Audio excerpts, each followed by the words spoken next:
एक ज मिनिटમાં શરૂઆત કરશું.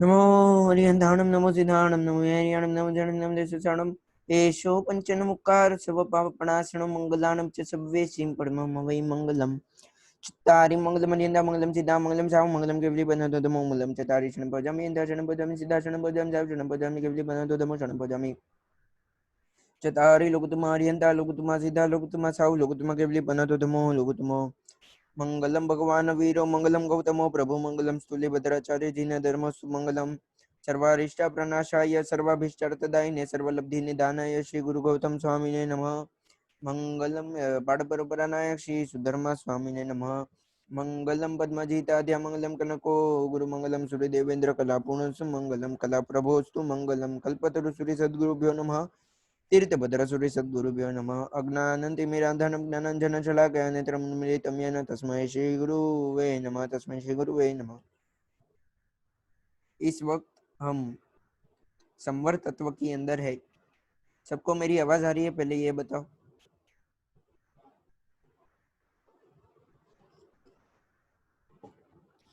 सबको मेरी आवाज आ रही है?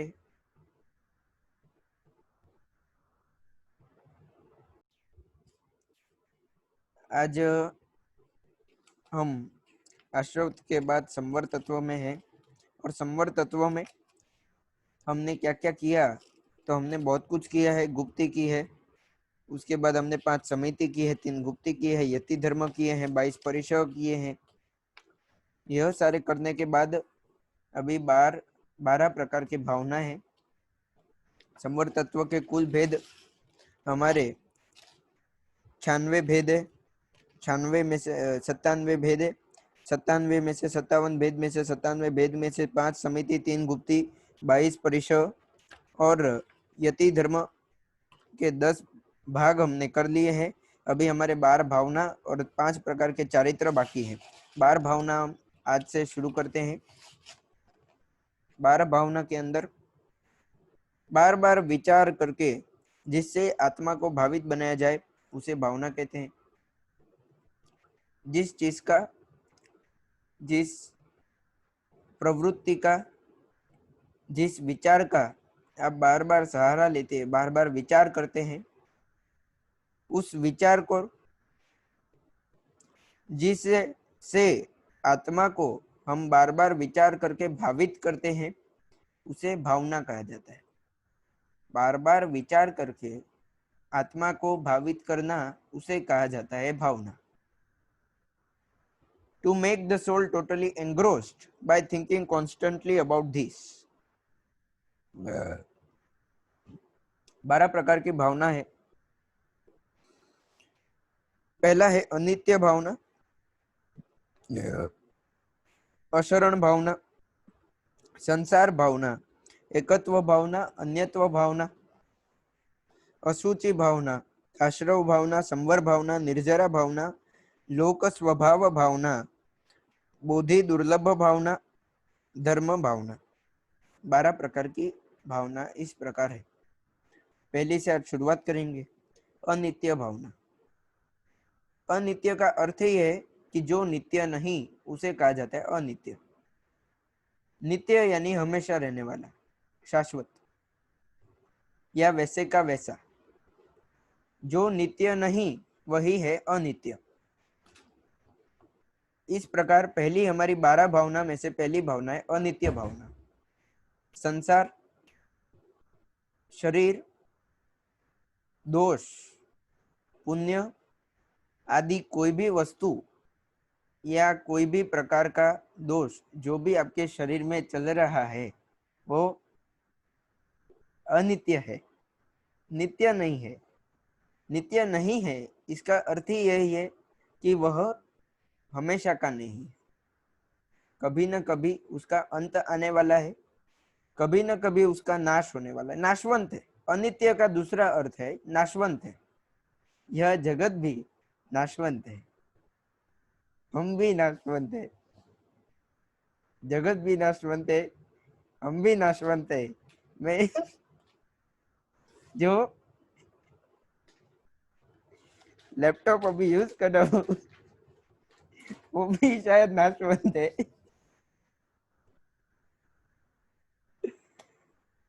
कैसी हंसी आती है। सभी चीज नाशवंत है।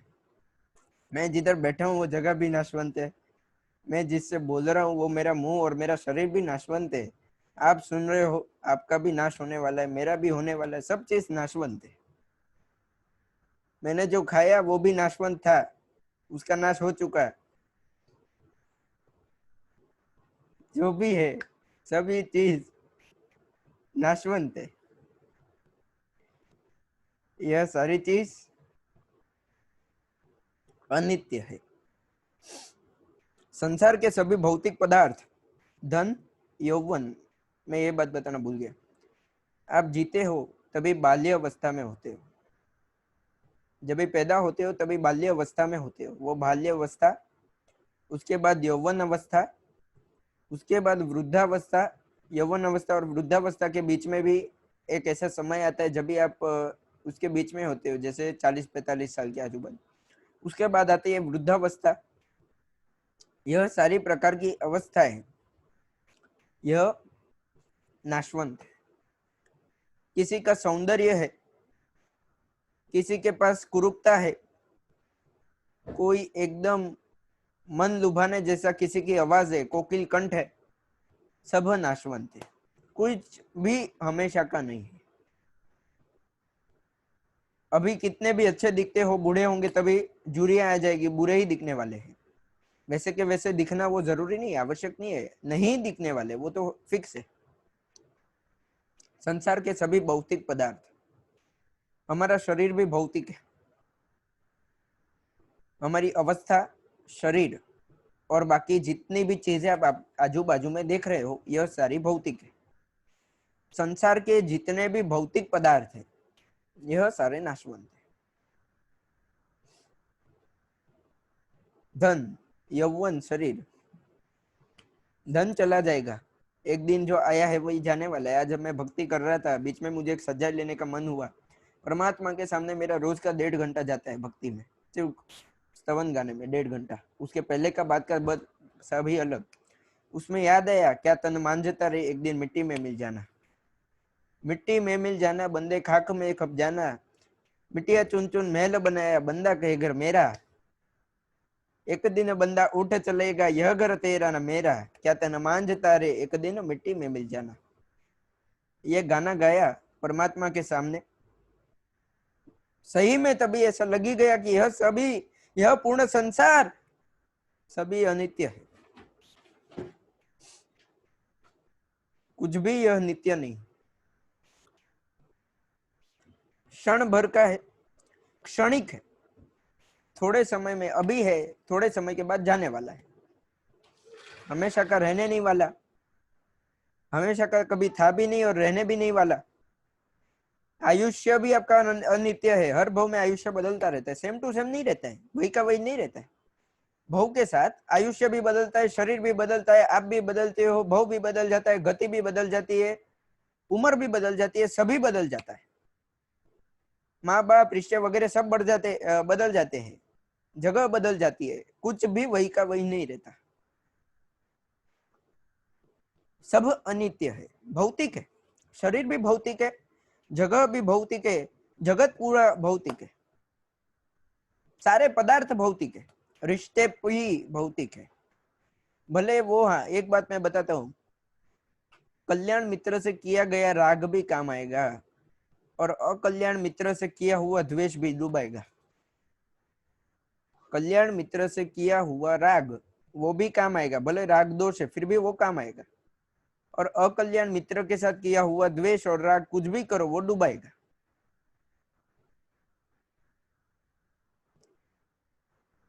कल्याण मित्र के साथ किया गया राग आपको कहीं ना कहीं पंचम गति तक पहुंचाएगा। इसका मैं आपको सरल उदाहरण देता हूँ। महावीर स्वामी और गौतम स्वामी, यह दोनों का मिलन बहुत सारे भवों से चल रहा था। बहुत सारे भव से गौतम स्वामी का राग महावीर स्वामी पर था ही था। महावीर स्वामी के लिए उनको जबरदस्त राग था। गौतम स्वामी जी इसी के कारण, इस राग के कारण महावीर स्वामी के साथ तर गए। इसी प्रकार नेमिनाथ परमात्मा और राजुल रानी, उनका भी कितने भवों की प्रीति थी, आखिरी भव में तर गए। यह राग कल्याण मित्र से किया गया राग भी काम आता है। वो भी नाशवंत है, कल्याण मित्र भी नाशवंत है, आप भी नाशवंत हो, लेकिन वो राग काम आता है। कहीं ना कहीं आगे के भव में साथ में मिलन। जीवानंद वैद ऋषभ दी का जो भव था, उनके सारे मित्र, उन्होंने मिलकर एक साधु भगवान की ऐसी व्यावज की उनका प्रॉब्लम सॉल्व कर दिया, बीमारी को क्योर कर दिया जीवानंद वैद ने। और वो सारे मित्र बन गए गणधर, और वो खुद बन गए जीवानंद वैद ऋषभ स्वामी परमात्मा तीर्थंकर। कल्याण मित्र से किया गया राग भी काम आता है। सौंदर्य, सत्ता, किसी भी चीज की सत्ता। आज मैं मोभी हूं मेरे घर का, समझो आज मैं मेरे घर का बड़ा हूं, वडील हूं, कल मैं चला जाऊंगा, मैं वडील नहीं रहने वाला। आज कोई गच्छ के कोई गच्छ नायक है, वो चले जाएंगे, उसके बाद वही के वही गच्छ नायक नहीं रहने वाले। सीधी सी बात है, कॉमन बात है।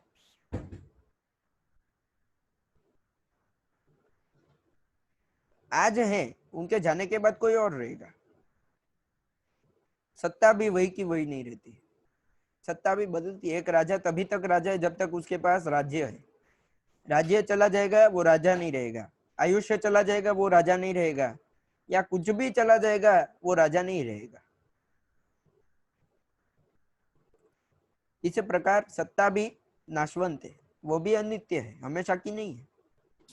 आयुष्य भी अनित्य है, कुटुंब भी नाशवंत है। मैंने बोला आपको, परिवार वो भी नाशवंत ही है, हमेशा का कोई रहने नहीं वाला है। हम सब ऐसे ही समझ लो, एक ट्रेन में एक स्टेशन से चढ़े और दूसरे और हम सब साथ में आ गए। किसी को पहले उतरना है पहले स्टेशन पे, किसी को बाद की स्टेशन में उतरना है, लेकिन अभी के लिए सब साथ में एक ट्रेन में एक डब्बे में बैठे हो। कब तक साथ रहेगा उसका कोई गारंटी नहीं है। परिवार, रिलेशंस, कुटुंब भी नाशवंत है, वो भी अनित्य है, हमेशा का कुछ रहने नहीं वाला। जब तक यह सफर चलेगा तब तक आप साथ में रहोगे। जैसे सफर खत्म, कौन सा स्टेशन पे किसको उतरना है आपको भी नहीं मालूम, मुझको भी नहीं मालूम। अभी सिर्फ साथ में आ गए हो, पहले के कर्मों से पहले टिकट साथ में ले ली थी, अभी साथ में आ गए। अभी कोई टिकट ऐसे साथ में जुड़ गई तो आगे भी साथ में शायद किधर ना किधर आपका मिलन जुलन होता रहेगा। लेकिन बात यह है कि परिवार भी नाशवंत है, अनित्य है। अनित्य भावना यानी क्या? सभी चीज पर राग नहीं करना, द्वेष नहीं करना। अंदर से पता ही होना चाहिए कि यह संसार मेरा नहीं है, यह संसार खुद का नहीं है, मेरा क्या होगा। संसार भी बदलता है, व्यक्ति भी बदलते हैं, सभी को बदलना ही पड़ता है। संसार के 3 नियम है, परिध्वंसन, परिवर्तन और परिभंसन। 3 नियम है। हर एक चीज का विनाश होता है और वो फिर से उत्पन्न होती है, ये पहला नियम है। दूसरा नियम है, हर एक चीज में परिवर्तन आता है। हर एक चीज वैसी की वैसी कभी नहीं रहने वाली, हर एक चीज में परिवर्तन आता है। समय में भी परिवर्तन आता है, वैसे का वैसा नहीं रहने वाला। तीसरा, संसार हमेशा पहले से अलग होने वाला है। हमेशा कुछ नया होगा, लेकिन वही का वही नहीं होगा। एक बार जो हो गया वो वापस नहीं आने वाला, और एक बार जो गया वो भी वापस नहीं आने वाला, और एक बार जो आएगा वो भी पहले हो गया है, ऐसा कोई जरूरी नहीं। सब चीज नाशवंत है, हमेशा यह इधर फिट करना है। एक भी चीज जितनी भी हमारे पास है, वो कोई भी वस्तु, वो कोई भी चीज हमारे पास सदा के लिए रहेगी उसकी कोई गारंटी नहीं, और नहीं रहने वाली उसकी गारंटी 100% है कि नहीं रहने वाली। कोई भी चीज, कुछ भी हमेशा का नहीं रहने वाला है। सब नाशवंत है। इतना याद रखना है। परमात्मा कहते हैं हमेशा याद रखना है कि हमारा सभी अनित्य है, यानी हमारा कुछ है ही नहीं। इसलिए किसी पर भी राग करके भी कोई फायदा नहीं है, किसी पे भी क्रोध करके भी कोई फायदा नहीं, किसी पे द्वेष करके भी कोई फायदा नहीं। अपने आप में परिवर्तन लाना है। अपने आप में परिवर्तन आएगा, उससे हमारा उद्धार होगा। मूल बात यही है, सभी कुछ नाशवंत है। आज के लिए पहला अनित्य भाव नहीं ले रहा हूं। कुछ भी नित्य नहीं है, यानी कि अनित्य है। कुछ भी आपके साथ नहीं आने वाला। जो कमाया वो इधर ही छोड़ के जाना, जो इधर था वो इधर का इधर ही छोड़ के जाना, शरीर भी इधर का इधर ही छोड़ के जाना, कर्म सिर्फ लेके जाना। हाँ इतना है, कर्म लेके जाना। इधर जो बांधा वो कर्म लेके जाना, वो इधर छोड़ने का परवानगी नहीं दिया। शरीर छोड़ दो, धन छोड़ दो, दौलत छोड़ दो, परिवार छोड़ दो, सब छोड़ दो, फिर भी कर्म लेके जाना। कर्म छोड़ने का ऑप्शन नहीं दिया। क्यों किया भगवान ने? भगवान तो छोड़ो, भगवान तो कुछ करते नहीं, लेकिन क्यों किया, जिसने भी किया ऐसा मालूम नहीं। लेकिन कर्म इधर छोड़ के नहीं जा सकते, वो भी साथ में लेके जाने पड़ते। वो बाद में कैसे भी हो, तिर्यंश भव के हो, नरक भव के हो, देवलोक के हो या मनुष्य लोक के हो, कैसे भी हो, लेकिन लेके जाने पड़ते। इधर छोड़ के नहीं जा सकते। बाकी सब कुछ छोड़ के जाओ, सिर्फ कर्म लेके जाओ। यह इधर का नियम है।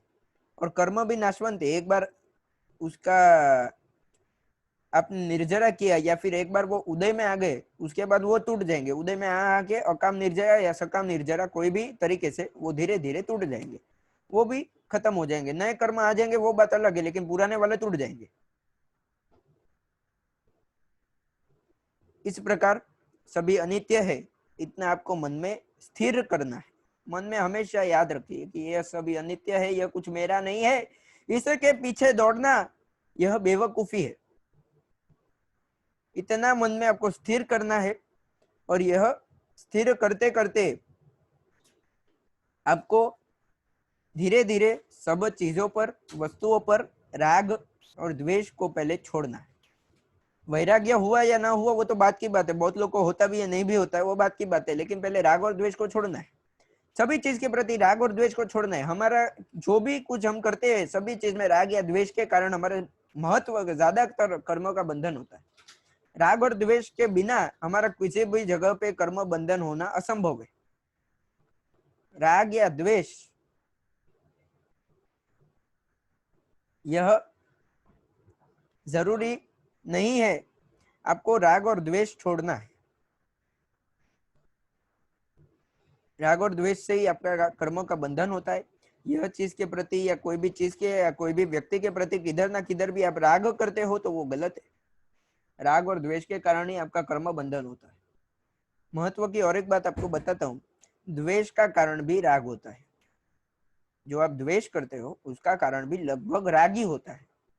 कोई चीज मुझे ऐसी चाहिए, नहीं मिली तो द्वेष होगा। ऐसी चाहिए वो चीज या व्यक्ति के प्रति का राग है, और ऐसा नहीं मिला तो वो द्वेष है। यह चीज मुझे ऐसी चाहिए, यह सब्जी ऐसी चाहिए, पाव भाजी में कोथमीर होनी ही चाहिए, यह सभी राग है। यह राग नहीं हुआ, यानी यह फुलफिल नहीं हुआ, कोथमीर नहीं डाली तो द्वेष हो जाएगा। राग के कारण ही द्वेष होता है, लगभग। हमेशा नहीं कह सकता, लेकिन लगभग राग के कारण द्वेष होता है। इसीलिए किसी के भी प्रति अटैचमेंट नहीं करना है, हो सके उतना कम करो। खाने पीने की चीजों के प्रति तो ज्यादातर हमारा राग द्वेष होता है। क्यों? हमारी यह आसक्ति के कारण। इसलिए वो छोड़ने का प्रयत्न कीजिएगा, यथाशक्ति अनुसार कीजिएगा। आज के लिए यही पे समाप्त करता हूँ। कल से अशरण नाम का दूसरा पदार्थ लेंगे, दूसरी भावना लेंगे। आज के लिए यही पे समाप्त करते हैं। 12 भावना में से पहली भावना आज हमने ली। सर्व मंगल मांगल्यम सर्व कल्याण कारणम प्रधानम सर्वधर्माणाम जयम जयति शासनम। जिनाज्ञा विरुद्ध कुछ भी बोला हो तो त्रिविधे त्रिविधे मिच्छामि दुक्कडम।